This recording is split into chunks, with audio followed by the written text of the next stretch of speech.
Welcome back, guys. This is Ark, and we're going to start the Bestiary. This is RWBY Bestiary Dragons. We'll be going over dragons, of course, because everybody loves dragons, and I think this is a good way to incorporate the any mystical creatures into the world of RWBY, because as it is, RWBY is basically just sci-fi, light sci-fi to heavy sci-fi, mixed with light fantasy to heavy fantasy. Depends on how you want to look at it, because at the very start, it was fantasy. At the very end, or where we are currently for their present, it's, I'd say, a midway sci-fi. They can't do space or anything, and they only have such advanced technology due to their magic, so I assume this is working. Anyways, dragons, their early life. Dragons are hatched from small eggs. Well, relatively, they are about the size of a basketball. Being such small creatures upon birth, they quickly show signs of either being feral or intelligent. Misspelling, ignore that.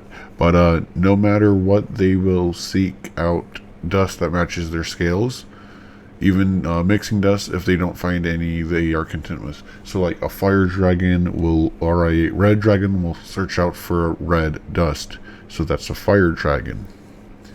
A blue dragon, depending on the shade, would look for ice or make ice dust.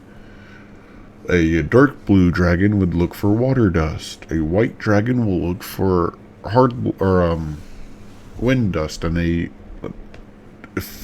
another example is like a light blue dragon wants to find us. They can go for hard light or ice. Those are both possibilities. So, like anything that falls under their color, they are able to look for.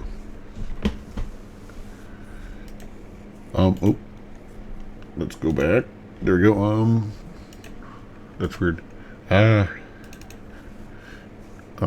But no matter what, they will seek out dust that matches their skills, even mixing dust if they don't feel anything they are content with. Taking nearly 30 years to fully grow.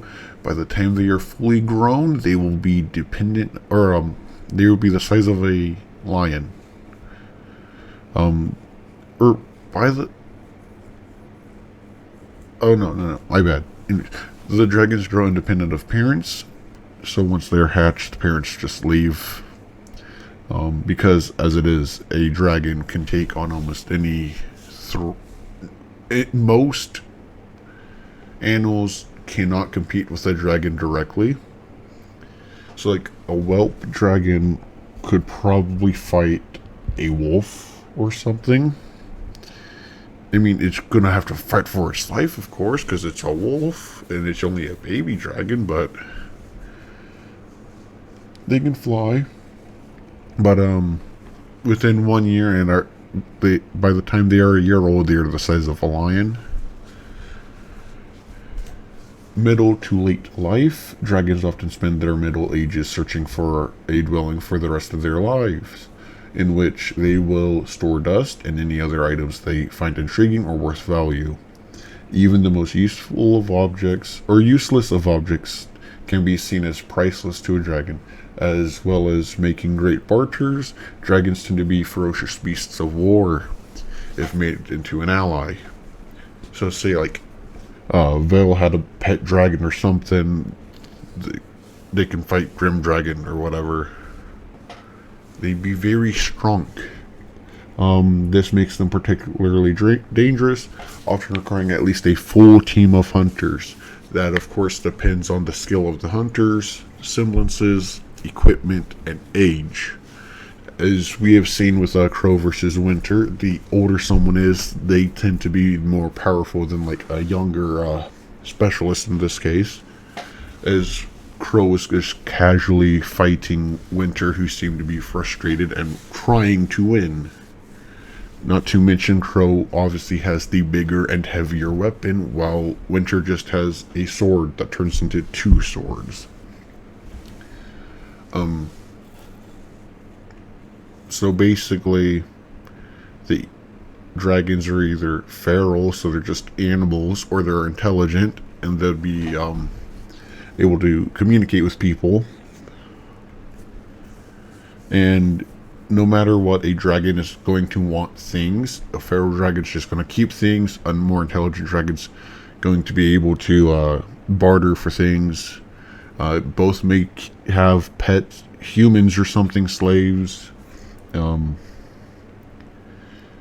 A feral dragon can be tamed to have a pet, or to be a pet. However, it is unlikely, and you have to be very careful where you're keeping it, because dragons grow for their entire lives. However, as they age, their growth slows, eventually becoming only a few centimeters and pounds per year. They grow forever.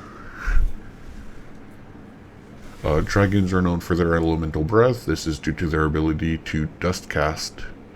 Basically, if you don't know what dust casting is, it is a person's ability to use dust without using it like a gun or something. Basically, think like a mage or a wizard in a video game, how they're able to cast spells. That's basically what dust casting is. You're using dust woven into either like onto your skin like tattoos, or into your clothing, or into a weapon, and using it as a catalyst to use magic. Basically, it's like maidens, but on a smaller scale, using dust. Dust itself does not go away if you're using it to dust cast. I'm making that clear now. It goes away if you're physically using it. So like you drop it, it explodes, it's gone. But if you like pointing at someone and you like shoot a fireball from a fire dust crystal, that dust crystal's fine because it's using your aura as the fuel. That tangent over.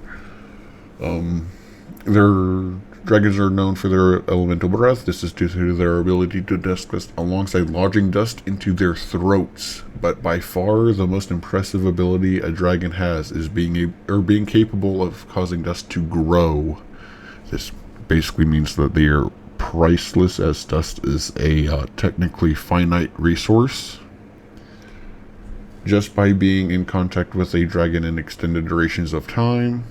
So what that's saying is basically, if a dragon touches dust for a long amount of time, the dust is going to start to grow. This will start making more dust clusters. But what stops a dragon from choking on dust is the dust is no longer physically touching the dragon anymore.